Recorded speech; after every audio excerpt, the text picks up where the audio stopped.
Welcome into this Thursday edition of First Take, everybody. Thank you so much for being with us. With Skip Bayless here in Bristol, I'm Molly Karam. Stephen A. joins us from Pittsburgh. Gentlemen, what's the good word?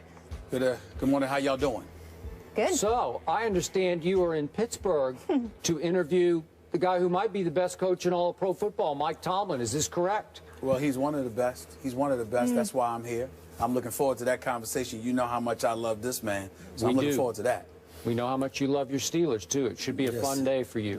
We are looking forward to seeing it, too. A very connected man over there, Mr. Smith. All right, we kick things off in Dallas, where Jerry Jones defends the sound you just heard, Greg Hardy's guns a-blazing quote in his comments on Tom Brady and his wife. Jones said, quote, "Well, you're not allowed to have guns on the football field. We all know that's just a way of expressing yourself. I hope his guns are a-blazing." He continued, saying, "When I saw him marry Gisele Bundchen, Tom went up in my eyes 100%. She's very, very attractive, and it shows what an outstanding individual Tom is." Stephen A., do you have a problem? You're going to go first? Okay. Yeah, let me go on this one. Yeah. Is that all right, Stephen A., if I talk about my owner of my Dallas Cowboys, the team I grew up with that jacket you've got on, it's okay if you do anything. Thank you. I appreciate that. Look, I cannot defend my owner of my Cowboys any more than I would even think about trying to defend the man that he plunged with, took a risk on, Greg Hardy. Jerry Jones, Stephen A. Smith, is what he is and what he has not been. For a long time, Jerry Jones has not been a lot of things that I don't love. And let's just quickly look at his background. Jerry Jones was a starting guard at the University of Arkansas for a team that won the national championship in 1964. He proceeded to marry his longtime and still wife, obviously, Jean, who was a former Miss Arkansas USA. And then Jerry proceeded to leave college football, and instead of trying to become a coach, he went out and tried to get rich quick in the oil fields. He went dead broke, and then he got rich quick. And Jerry Jones, as many people in Dallas have long known, no choir boy, never really pretended to be a choir boy. Enjoys, as he calls it, honky-tonking. He likes to go to the clubs, go out, have a good time after hours. All well and good. But Jerry Jones, the guy I've written several books about and with, has always been drawn to high-risk players, talented players, but troubled players, because Jerry Jones identifies with those players, and I think in a very deep, connected way, he relates to those players. He roots for those players. He wants to ultimately try to win with those players just the way he would plunge in the oil field. He's hit some dry holes with the Terrell Owens, Backman Jones, Tank Johnson. And he's hit some gushers, as he did early on in his ownership career, as you recall, with the Charles Haley. The Haley trade that Jerry pulled off jump-started that football team to 3 Super Bowl championships in 4 years, and I thought they should have won 4. That's a whole nother story. But back to this one. So this year, as you well know, he has plunged and plunged and plunged again, has Jerry Jones. He plunged for Randy Gregory in the draft, Lyle Collins after the draft, and obviously in signing a Greg Hardy. And once he plunges with these kind of players, Stephen A. Smith, he will defend them to a fault. He will sound like on his radio show that he's laughing off the ill-timed, out-of-bounds comments that Greg Hardy made in his first Cowboy interview that you and I went back and forth on yesterday and roundly condemned. He will laugh those off.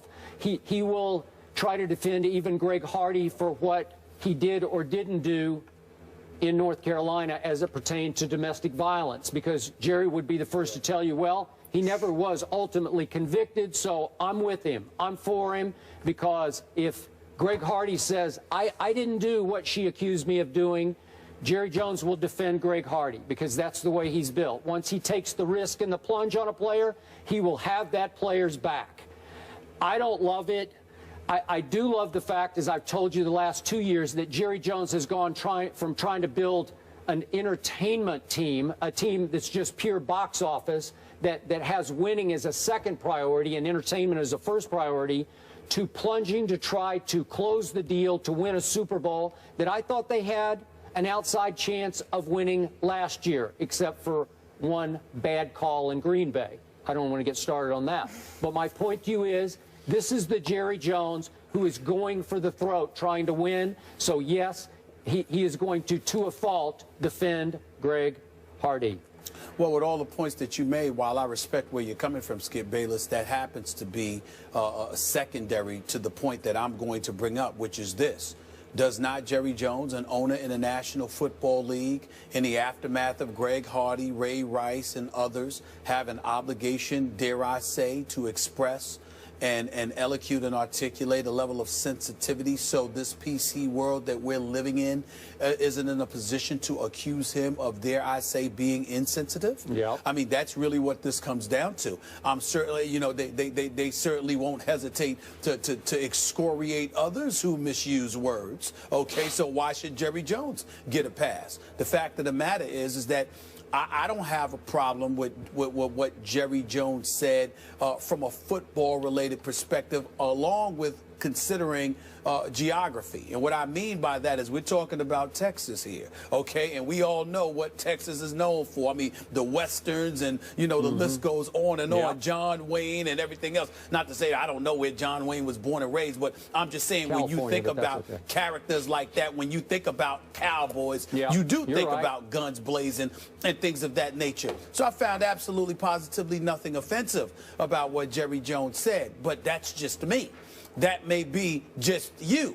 The vast majority of Americans, particularly in this day and age, and specifically the women's, women's rights activists and beyond, and Molly can speak to all of that, may take it differently, as well as it is their right to do so. And it's heightened the level of sensitivity for all of us, where people like myself, you and others, our level of sensitivity is heightened, and whereas we once thought there was absolutely nothing wrong with something, now we look at it differently. Because of the times that we're living in, because of the actions that we see by some of these professional athletes, because of the behavior we've seen some of them in pro sports as well as college engage in, maybe there indeed does need to be a heightened level of sensitivity. Well, if that's the case for us, although he is 71 years of age and a billionaire, he is an owner in the National Football League. That, therefore, he's assigned to protect the shield, the brand, and its reputation just as much as anybody else. So when I look at it from that perspective, and I heard those comments, I was wondering what kind of backlash he was going to get from it. Having said all of that, let's get back to the football part of all of this. In the end, he's incredibly happy to have Greg Hardy because he recognizes that in the first 4 games of the season, they've only got 6 sacks. And 3 of them came last week. That means over the course of the first 3 games, the Dallas Cowboys only had 3 sacks. And when you realize the reason that Randy Gregory was drafted and Greg Hardy ultimately was acquired, it's to address those very concerns, because if it were not a concern last year, they very well would have ended up in the NFC Championship game instead of Green Bay against Seattle, because we all know that on one leg, Aaron Rodgers was somebody that was barely touched by the Dallas Cowboys defense. So obviously he's thinking about winning. He's thinking about getting it done. And remember, because he is 71 and climbing up there in age, I think scheduled to turn 72 around February, Skip, he believes time might be running out. I agree. He's alluded to this in the past. Yep. So to me, considering the money, the investment that he made in 1989 in purchasing the Dallas Cowboys, the hype machine that he is, and what he has elevated them to in terms of the pantheon of American sports or whatever, he's taken it to another level from Tex Schramm and those boys. The difference between them and him is the Super Bowls. Now, he's had 3 with Irvin, Emmett, and Troy Aikman, but the reality is that he hasn't had one in the last 20 years. Nope. And you know this better than me. A lot of people, right or wrong, and I'm not saying it's right because he's the owner and he cut those checks, Skip, and they could not have done what they did without him. But you got a lot of people out there who believe it was a product of Jimmy Johnson and what he did. Barry Switzer ultimately winning that 3rd Super Bowl was a product of Jimmy Johnson and what he built. And Jerry Jones feels like he did not get his just due credit-wise, and he's hell-bent on capturing it. So he's going to do whatever it takes to try and win, and if that means being insensitive in this day and age, I think Jerry Jones says the hell with it. So be it, because I'm trying to capture Super Bowl. What they going to do to me? That's exactly how I think he's thinking.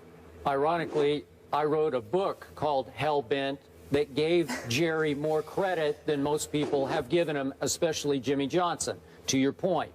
Now, to your original point, you raise an interesting one.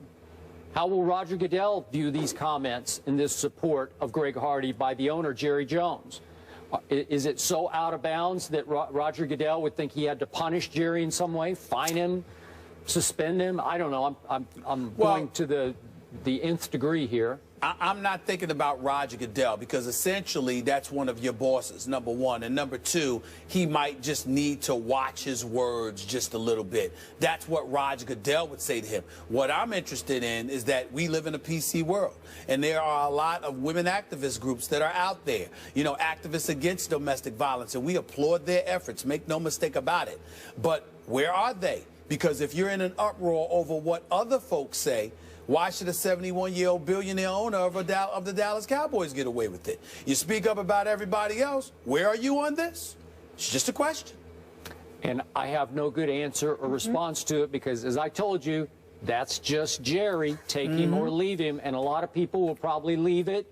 A lot of Cowboy diehards will say, hey, just tell me I have a better chance to win this coming Sunday against the New England Patriots. And I'm not saying we're wrong for being that way. I'm simply saying if folks with other people would be in an uproar speaking out against it, why be quiet about the billionaire owner of the Cowboys? I'm just saying fair is fair. I'm not asking anybody to cast aspersions on Jerry Jones, because I took it in the manner that he said it, and I have no problem with it. But others who might, all right, who live in this, who condone this PC world where everything has to be said precisely, properly, and all of this other stuff, and you can't breathe wrong, for crying out loud. I'm saying, where are you? If you got something to say before, how come you're silent now? That's all I'm saying. That's all I'm saying.